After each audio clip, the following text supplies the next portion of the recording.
What's up, fellow hybrids? Today, we're here to share my first educational content, and it is all about how to do scaffolding in teaching students.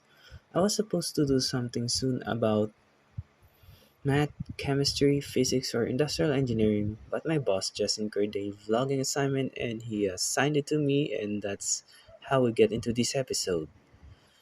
If you like this video, kindly click like and subscribe to my YouTube channel. To start with, scaffolding is a teaching strategy wherein a more knowledgeable peer provides temporary support to a student as they learn a new lesson and having it gradually removed as he or she passes, rather progresses in learning.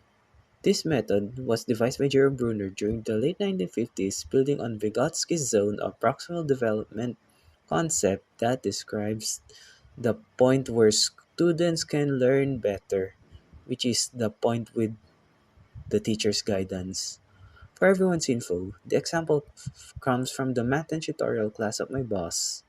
According to his narration, he has done some ways to practice this. One is demonstrating an example on the whiteboard. He makes his tutees answer an item, and once they get it right, he'll give another practice item, but they are denied of seeing an example. The other way he did is to make his tutees review before making them answer drills for them to recall what happened yesterday. By chance, he admits to combining these techniques in his math classes usually when learning gets fast.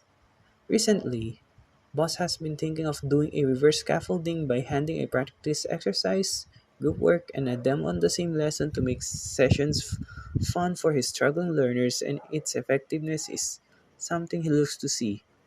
I really think that scaffolding and ZPD is so handy in maths because most learners struggle in this subject with the inclusion of problem solving lessons, not to mention the horrific perceptions some students have. That's all for scaffolding, and thank you for watching this episode. See you in my next vlog.